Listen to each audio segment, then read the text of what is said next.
Wahai pemuda, Wahai pemuda, wahai pemuda, wahai pemuda. wahai pemuda. Kemacetan kini tidak hanya menjadi masalah di kota-kota besar. Bahkan kota Sukabumi pun tidak lepas dari namanya macet. Wajar saja, karena kota Sukabumi sudah menjadi kota yang padat. Terlebih semakin banyaknya pabrik-pabrik sekitaran kota Sukabumi. Assalamualaikum warahmatullahi wabarakatuh, pemirsa MTA di rumah dimanapun Anda berada. Saat ini saya sedang berada di kantor DLLAJ Kota Sukabumi. Nah, saya di sini bukan ditilang ataupun saya ingin bayar denda, tapi saya ingin ketemu dengan kepala dinas yang ada di sini. Pasti penasaran? Mari ikuti saya. Terus di program Di Balik Dunia. Wahai pemuda, wahai pemuda, Hendaklah giat hendaklah giat agar agama menjadi kuat. Assalamualaikum. Waalaikumsalam, assalamualaikum. Apa kabar Pak? Alhamdulillah. Siap. Oh, maaf nih Pak, ganggu waktunya nih. Kita baru nyampe dan pas sampai sini saya baru ngeliat ini tuh DLLAJ Kota Sukabumi. Dinas Perhubungan Kota Dinas Sukabumi. Perhubungan Kota Sukabumi gitu. Nah, kayak banyak banget bisa ditanyain nih Pak di sebelah sana nih Pak. Boleh lihat nggak Pak? Boleh Sana, kita Pak? Ayo, lihat. Bapak Abdul Rahman lahir di Bogor 9 November 1969. Pendidikan terakhir beliau adalah Sarjana Transportasi Darat, pendidikan di bawah Kementerian Perhubungan RI. Profesi yang kini dijabat adalah sebagai Kepala Dinas Perhubungan Kota Sukabumi. Dan jabatan yang pernah dijalani di jemaat adalah sebagai Kait Majelis, Jaim Ansarullah, Nazim Wilayah Ansarullah, dan Sekretaris Mal Sukabumi. Jadi kita nih tim MTA Indonesia ingin mengenal profil Bapak lebih Ya. detail terkait juga pekerjaan Bapak dan juga Ya. pengkhidmatan jemaat. Nah, tapi sebelum masuk ke sana, saya pengen lihat ke belakang tuh Pak. Itu ada apa tempat pembayaran pajak gitu ya? Ya, di situ ada apa? UPT, Hmm. UPT Unit Pelaksana Teknis Pengujian Kendaraan Bermotor. Jadi yang memastikan bahwa kendaraan harus layak jalan untuk melayani masyarakat di bidang Oke, angkutan umum. itu tuh dikhususkan untuk angkutan-angkutan yang bawa barang berat ya Pak ya? Iya, untuk angkutan penumpang dan angkutan barang. Oh, angkutan penumpang dan juga angkutan Angkutan barang. barang, Seperti iya. itu. Boleh ke sana Pak? Boleh enggak? Ayo.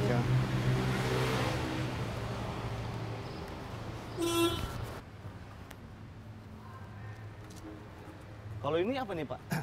Ini kebetulan ada kendaraan wisata yang kita kelola juga. Mungkin beroperasi setiap Sabtu Minggu liburan untuk Libur. melayani Masyarakat. masyarakat Sukabumi yang Mau berwisata putar-putar keliling kota. Iya. Siap. Oh ini ya. Ini pengujian kendaraan bermotor kita. Jadi di sini ada beberapa alat yang khusus untuk menguji Kelayakan ya, Pak? kelaikan kendaraan. Ya kalau dipastikan kendaraan layak jalan boleh beroperasi, kalau tidak dia harus diperbaiki dulu kendaraannya sampai dia kemudian dinyatakan layak jalan kembali. Berarti kalau misalnya tidak layak diperbaiki dulu terus diuji kembali di Diuji sini ya, kembali. Pak, ya? Nah itu ketika dia uji kelayakan itu berapa lama Pak periode untuk diuji kembali? 6 bulan. Jadi pengujian berkala setiap Iya. 6 bulan sekali. Jadi setiap 6 bulan memastikan bahwa kendaraan ini bisa aman untuk digunakan oleh masyarakat. Oh oke. Nah ini tuh ya semuanya ada di sini semua ya Pak untuk pengujian baik tuh remnya mungkin ya Pak ya. Jadi dari mulai emisi kendaraan, Emisi kendaraan. ya, jadi tidak Tidak berpotensi polusi ya? untuk pencegahan polusi kendaraan, dari emisinya, kemudian dari mekanik kendaraannya, dari uji remnya, dari pencahayaannya, Oke. dan sebagainya. Oke, siap.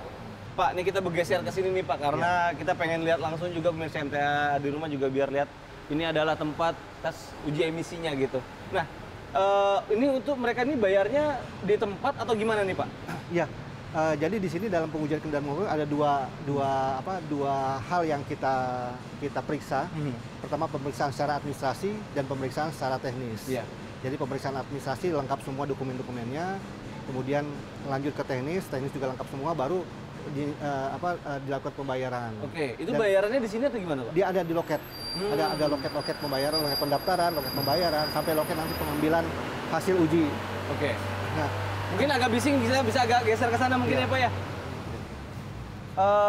Ini silakan. ya. Jadi gimana tuh Pak pembayarannya di loket gitu ya Pak ya? Iya, jadi ada pada saat konsumen akan melakukan pengujian kendaraan miliknya, Iya. kemudian yang pertama dilakukan adalah dia menuju loket pendaftaran. Yes. Di pendaftaran ada beberapa loket ada pendaftaran, loket pembayaran, dan loket pengambilan teknis. Dari loket pendaftaran itu kemudian konsumen sudah langsung melakukan pembayaran retribusi. Oh. Nah, alhamdulillah kita lakukan pembayaran dengan sistem cashless.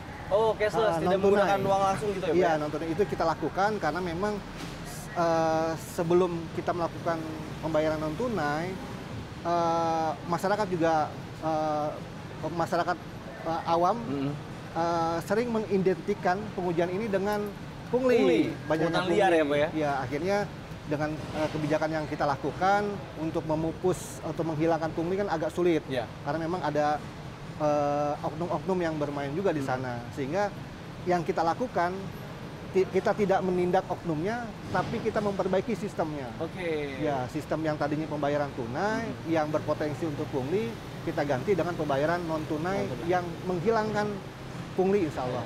Menghilangkan uang di bawah tangan gitu ya Pak Iya, ya? di bawah tangan. Jadi semuanya cashless, semuanya transparan, semuanya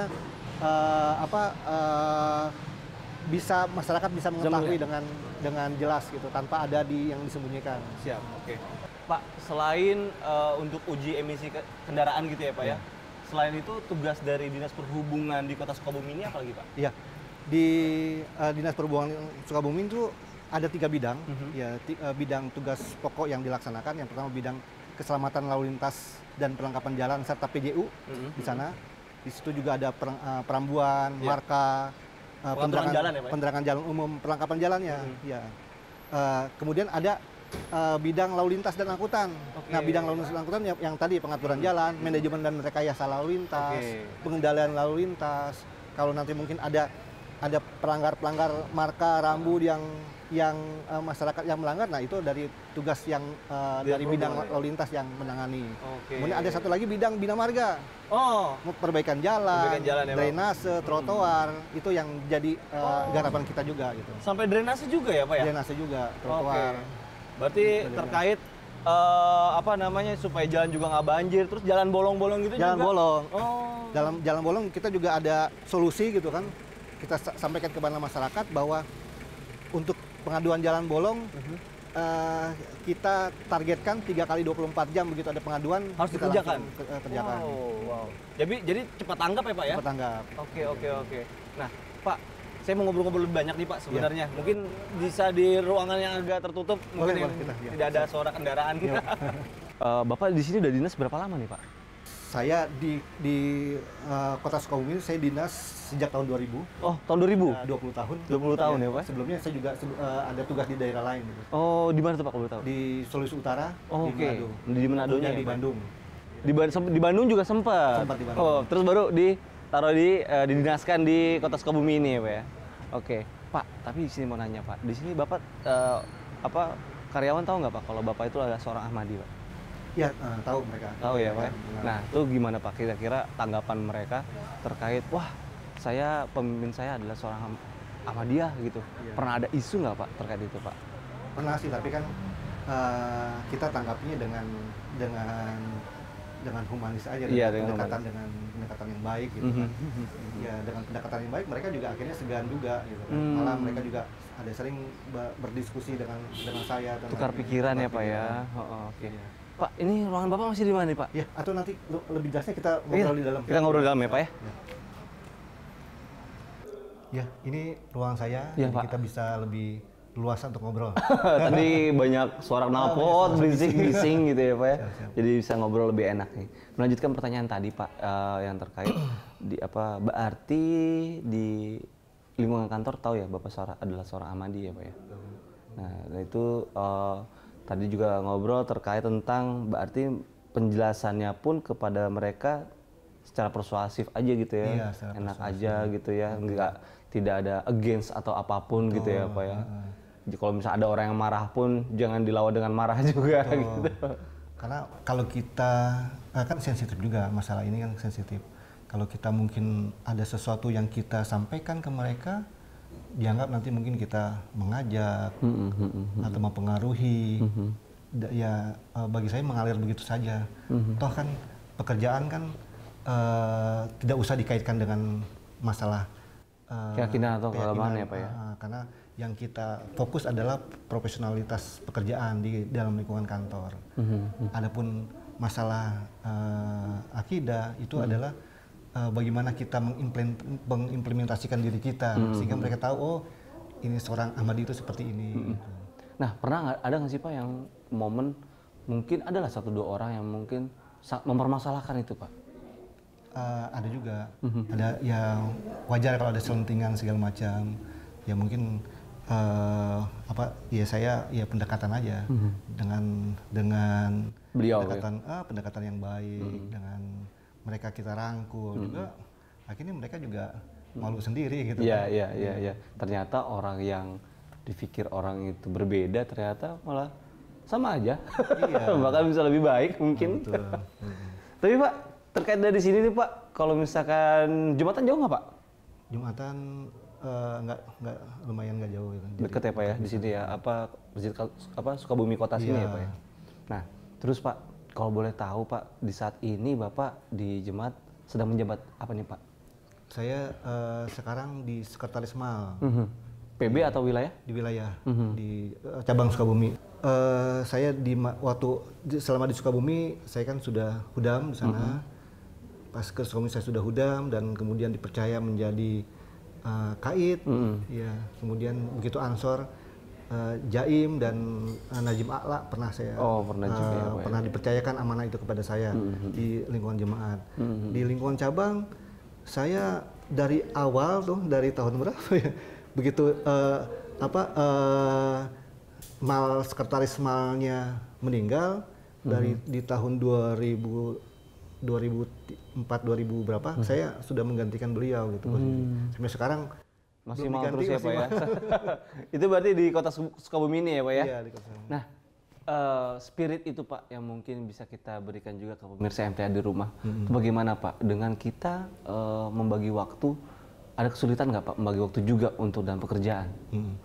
Saya rasa tidak ada kesulitan juga gitu kan karena memang kita prinsip kita adalah kita juga harus bisa membagi waktu mana saat kita bekerja dan mana saat kita berkhidmat kepada jemaat.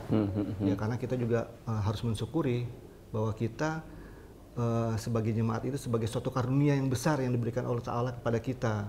Ya wujud mensyukurinya ya kita sedapat mungkin melakukan hal-hal yang positif bagi jemaat. Dan alhamdulillah kalau misalnya kita dipercaya sebagai pengurus itu yang kita maksimalkan gitu, kita optimalkan kepercayaan itu, yang diberikan oleh anggota kepada kita untuk melaksanakan tugas-tugas kejemaatan. Berarti dengan kata lain, ketika kita diberikan amanah, kita fokuskan dan kita seriuskan ya Pak ya? Betul. Dalam jemaat itu, jadi sehingga kegiatan kita di dunia itu akan mengikuti gitu ya Pak ya? Betul, ya. Karena memang bagi saya yang saya rasakan gitunya, bahwa penghormatan kita dengan kehidupan dunia kita itu berbanding lurus gitu kan. Ya, berbanding lurus. Mungkin kalau saya bisa mengambil kesimpulan seberapa besar kita berkhidmat kepada jemaat, seberapa besar juga yang Allah Ta'ala berikan kepada kita dari sisi kemudahan duniawi gitu. Nah, itu yang harus kita yakini gitu kan. Karena ada juga orang sebagian berpendapat bahwa wah saya jadi jemaat itu mempengaruhi karir saya gitu kan. Ya sehingga saya tidak bisa diangkat menjadi ini karena memang saya jemaat. Nah, itu yang mungkin anggapan yang harus dibalik ya Pak ya. Yang agak miris juga gitu kan. Harusnya dibalik, kita karena kita berkhidmat kepada jemaat, ya, alhamdulillah kita mendapatkan posisi seperti ini. Coba kalau kita tidak berkhidmat kepada jemaat, mungkin kita karyawan biasa saja mungkin. Biasa saja atau tidak diberikan kemudahan oleh Allah Ta'ala gitu. Jadi ini, dan kita juga harus bisa bisa mendasari keyakinan itu dengan suatu tekad yang besar bahwa kita memang harus meningkatkan penghormatan kita ke jemaat. Insya Allah nanti Allah ada kemudahan-kemudahan Oke. bagi kita gitu. Oke, wow. Itu memang juga banyak dirasakan sih Pak ya oleh beberapa orang. Dari beberapa yang saya pernah temui dan ngobrol, memang dengan kita berkhidmat, dunia itu akan ngikut gitu loh. Iya, Dan itu agree banget sih kalau menurut saya. Nah, Pak, terkait juga tentang perkhidmatan, pastinya kan memakan waktu, kita almost kan di weekend gitu ya Pak, di Sabtu Minggu di mana waktu keluarga. Keluarga komplain nggak sih Pak? Ya kita kan ya inilah apa pentingnya tadi mungkin ke teman-teman yang belum menikah gitu kan, pentingnya Ristanata kita berjodoh dengan sesama jemaat sehingga kita tidak perlu mentarbiati mereka lagi gitu. Kalau kita nikah dengan gair kan kita perlu mentarbiati bahwa jemaat begini loh, kita harus lebih berkhidmat ke jemaat Allah gitu Ta'ala gitu kan dibanding dunia. Ya sehingga butuh tarbiyat yang lebih. Iya, effort yang lebih besar lagi. Tapi bukan hanya ke istri, mungkin ke keluarganya. Ke keluarganya juga. Tapi kalau kita sudah nikah sesama Ahmadi, mereka juga sudah mengetahui bagaimana perkhidmatan di jemaat di Ahmadi ini, dan mereka tanpa disuruh juga akhirnya kita juga saling mendukung, saling mensupport gitu kan. Wow. Saya dapat poin, selain kita juga bisa totalitas berkhidmat, dan juga kedua adalah Ristanata ya Pak. Iya, betul. Nah, terus terkait ini juga Pak, bicara tentang mal juga. Seberapa penting menurut Bapak tentang canda itu sendiri? Iya, canda itulah yang harus kita hidupkan terus, ya karena bagi saya gitu kan, pengalaman saya dengan kita berkorban di jalan Allah melalui canda, apalagi di jemaat ini kan sudah pengorbanannya sudah terorganisasi benar. Kalau beda dengan di Gair kan ada beberapa yang kita juga tidak tahu itu pemanfaatannya untuk apa, tapi kita kan sudah jelas dan pemanfaatannya seperti apa dan pengorbanannya seperti apa dan nilainya yang akan kita peroleh insya Allah juga sebagaimana Hujur sampaikan itu sangat luar biasa. Ini yang kita harus manfaatkan benar-benar. Ini peluang gitu kan, peluang yang diberikan Allah Ta'ala kepada kita, ya. Kita ada hidup dalam satu lingkungan jemaat yang orang lain juga sulit untuk menerima, dan di situ juga ada suatu ruang-ruang lagi yang diberikan Allah Ta'ala untuk lebih meningkatkan pahala kita gitu. Ini yang sebenarnya yang harus kita manfaatkan, sebagaimana dulu zaman Rasulullah kan para sahabat berlomba-lomba untuk mengorbankan hartanya, mengorbankan jiwanya. Dan sekarang ini di zaman masih maut, di zaman kemenangan Islam yang kedua kalinya, ini yang harus kita syukuri gitu. Wujud rasa syukur yang kita harus laksanakan adalah itu. Kita tadi berkorban di jalan Allah gitu kan. Nah itu menarik banget sih Pak, karena memang itu sebagai juga pembuka rezeki ya Pak ya. Jadi tidak ada juga sejarahnya kalau kita bayar canda gitu akan memiskinkan kita gitu.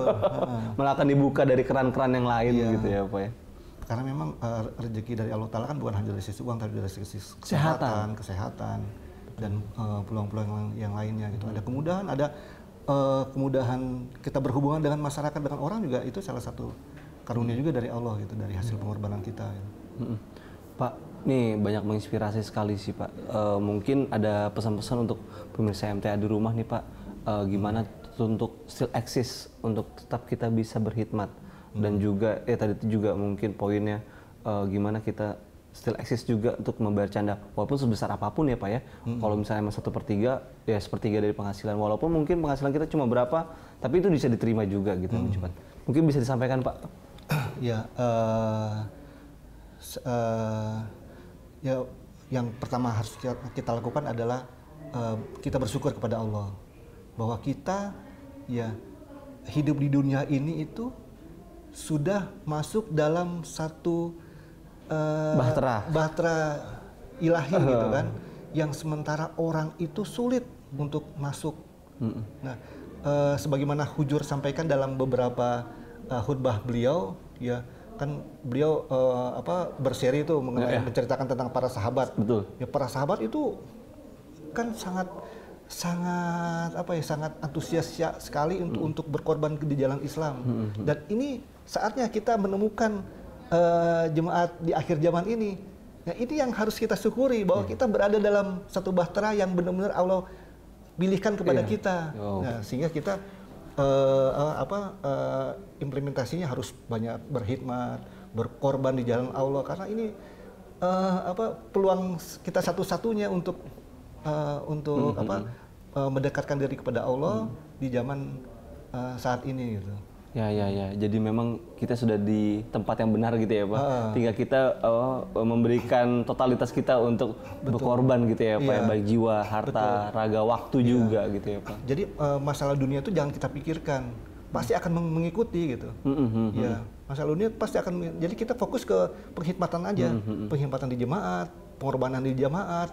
Pasti dunia ini Akan memberikan kemudahan ya Pak. memberikan kemudahan. Allah akan memberikan kemudahan. Mungkin istilahnya bonus dari Allah Taala. Begitu kita mensyukuri bahwa kita hidup dalam lingkungan jemaat, kita sudah sudah berbaiat kepada imam zaman, dan kita sudah berkorban di jalan Allah.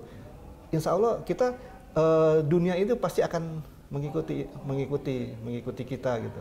Apapun yang kita terima dari Allah di kehidupan dunia ini, itu yang harus kita syukuri. Jangan kemudian nanti kita menyalahkan. Menyalahkan, wah kita tidak berhasil di dunia mungkin karena saya lebih sibuk di jemaat, mungkin karena saya aktif di jemaat sehingga orang menyorot saya, sehingga saya karir saya mungkin terhambat gitu ya Pak. Nah itu yang harus pemikiran-pemikiran itu yang harus kita rubah gitu kan, bahwa kita jemaat, kita berkorban di jemaat, kita melakukan pengorbanan di jemaat, baik waktu, harta dan sebagainya, itu semata-mata mencari keridhaan Allah, dan buahnya adalah di dunia. Kemudian apapun yang kita terima di dunia itu merupakan hadiah dari Allah gitu kan. Iya, mungkin kalau misalnya kita tidak mengenakan yang kita terima di dunia, ini mungkin satu cobaan juga gitu kan. Mungkin ada satu nilai,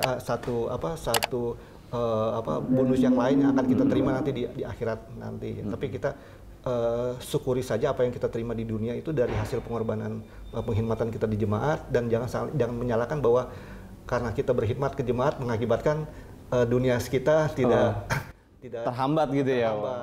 Ya itu yang kita harus luruskan dulu ya Pak ya. Dulu, gitu. Paradigmanya harus diluruskan. Kalau misalnya memang kita fokus juga untuk berkhidmat gitu ya, dunia ini akan mengikuti.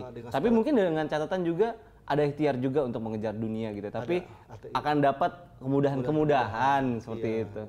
Agree sih Pak, agree. Oke Pak, jazakumullah Pak atas waktunya. Mungkin nanti saya boleh lihat-lihat lagi ya Pak ya. Silakan. Tempatnya mungkin nanti kapan waktu kita bisa ketemu lagi. Ya, kesempatan lainnya. Dan terima kasih banget jazakumullah untuk waktunya. Ya, terima kasih. Assalamualaikum warahmatullahi wabarakatuh. Waalaikumsalam warahmatullahi wabarakatuh. Demikian pembincangan saya dengan Bapak Abdurrahman. Saksikan terus program Di Balik Dunia di studio MTA Indonesia. Assalamualaikum warahmatullahi wabarakatuh.